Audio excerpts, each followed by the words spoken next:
তার বেহারা পালকি কইরা যখন গেলা সামনে দিয়া একবারও তাকালে না আমার দিকে। আব্বাজি কি কর? বলছি আব্বা তোমার এখন প্রেশার কিরম আছে? তোর মতন বেড়া থাকলি পেশার নিচে উপর হয়ে থাকবো।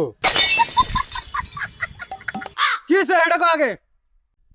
সেরম কিছু হয়নি, জুয়াতে আজকে আমি 1,20,000 টাকা হেরে গেছি। আমার রক্ত পানি করে টাকা। ভালোর কথা, তুমি তো দাদার বোকা চোদা মানে সব জমি তুমি তোমার নামে করে নিছাও। সর্বোচ্চ উল্টা উল্টা করবি তো 5,000 লাগতে বেড়ে দেবো রে।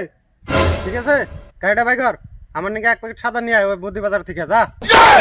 গাড়ি গাড়ি কই? কে রে, মোটর সাইকেল কিছে? কেন আমি ওই মোটর সাইকেলটা বিক্রি করে তো জুয়ার টাকাগুলো শোধ করছি।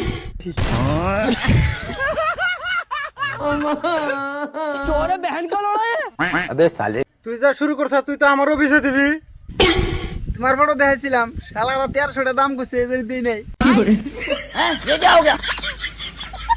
আমি আবার কইলাম যে তুই শুয়ার মতন মুখ থাকে আমার বাবার, আর 1300 টাকা বিক্রি করে দেখাবো না।